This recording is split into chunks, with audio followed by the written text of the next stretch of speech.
گناہ کا ہو جانا، خطا کا ہو جانا، معصیت کا ہو جانا، یہ انسانی فطرت کا تقاضا ہے، لیکن اس پر اکڑ جانا یہ شیطانی خصلت ہے۔ اور جب کوئی بھی انسان شیطانی خصلت کو اپناتا ہے تو پھر میں آپ کو حقیقت بتاتا ہوں، وہ ہمیشہ ذلیل و رسوا ہوتا ہے، کیونکہ شیطان تو مردود ٹھہرا ہے۔ دیکھ لیں، عام سی مثال دیکھ لیں، اکڑتا کون ہے؟ جب انسان کی کوئی طاقت نہیں رہتی، جب انسان کی کوئی وقت نہیں رہتی تو پھر وہ اکڑ جاتا ہے، جیسے ایک مردہ ہوتا ہے۔ مردہ آپ کو نظر آ رہا ہوتا ہے تو اس وقت اس کی اہمیت، اس کی وقت کھو چکا ہوتا ہے، وہ دنیا سے چلا جا چکا ہوتا ہے، وہ اکڑ جاتا ہے۔ تو آج کا جو میرا ٹاپک ہے وہ ہے سچ۔ دیکھیں، سچ نیکی کی طرف رہنمائی کرتا ہے اور نیکی جنت کی طرف لے کر جاتی ہے۔ آدمی سچ بولتا رہتا ہے، حتیٰ کہ اسے صدیق نہایت سچا لکھ لیا جاتا ہے، اور جھوٹ بدی کی طرف رہنمائی کرتا ہے اور بدی جہنم کی طرف لے جاتی ہے، اور آدمی برابر جھوٹ بولتا رہتا ہے، حتیٰ کہ اسے کذاب نہایت جھوٹا لکھ لیا جاتا ہے۔ تو ایک جگہ پر ارشاد ہے کہ آپ صلی اللہ علیہ وآلہ وسلم سے کسی نے پوچھا کہ کیا مومن بزدل ہو سکتا ہے؟ تو فرمایا گیا کہ ہاں ہو سکتا ہے۔ پھر عرض کیا گیا، یا رسول اللہ صلی اللہ علیہ وآلہ وسلم، کیا مومن کنجوس ہو سکتا ہے؟ فرمایا ہاں۔ پھر کہا گیا، کیا مومن جھوٹا ہو سکتا ہے؟ تو آپ صلی اللہ علیہ وآلہ وسلم نے فرمایا کہ ایسا ہرگز نہیں ہو سکتا، کہ جب بندہ جھوٹ بولتا ہے اس کی بدبو سے فرشتہ 1 میل دور چلا جاتا ہے۔ فرمایا جو شخص جھوٹی باتیں کر کے لوگوں کو ہنساتا ہے اس کے لیے سخت افسوس ہے، سخت افسوس ہے۔ تو تم اپنے بھائی سے جھوٹ بولو اور وہ بیچارہ تمہیں سچا جانے، یہ بہت ہی بڑا گناہ ہے۔ اسی طرح ایک اور جگہ پر ارشاد ہے کہ ہر بات سن کر آگے پھیلا دینے والا، چلا دینے والا بالکل جھوٹا تصور کیا جاتا ہے۔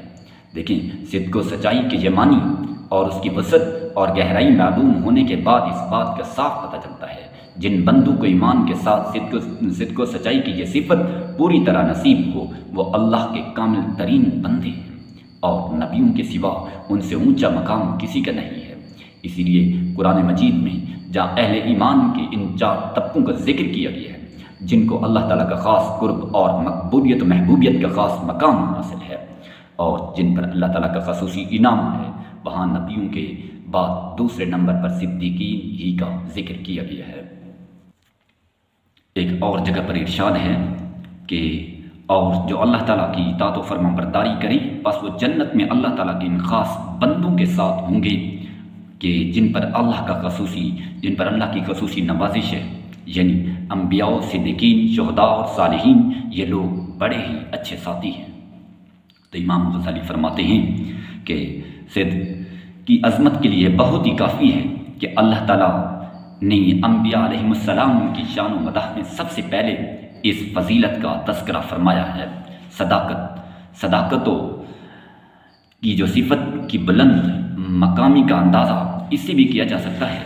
قرآن مجید میں حضرت ابراہیم خلیل اللہ جیسے جلیل اللہ پیغمبر کی تعریف میں فرمایا گیا کہ ہے، ان میں جو صداقت کی صفت تھی وہ موجود تھی، اور سورۃ مریم میں ارشاد ہوتا ہے، اور اس کتاب میں ابراہیم کا حال ذکر کرو، وہ صدیق تھے، نہایت سچے تھے اور نبی بھی تھے۔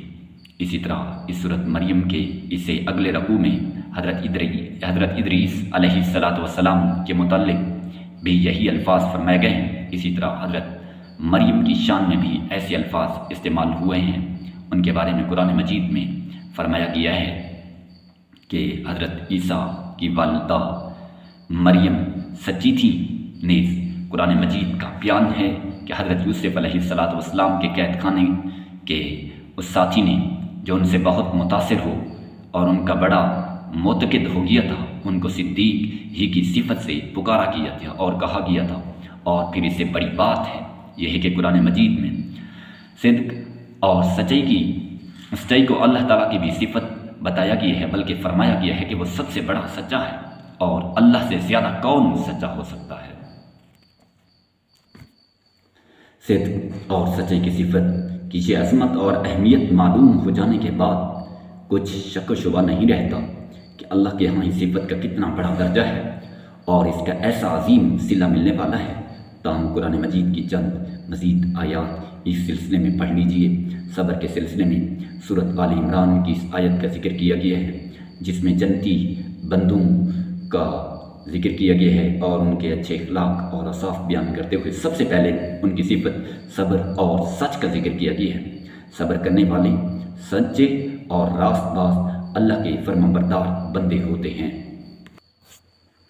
اللہ تعالیٰ نے سورۃ انبیاء میں ابراہیم اور حضرت ادریس کے متعلق فرمایا کہ وہ نہایت ہی سچے نبی تھے۔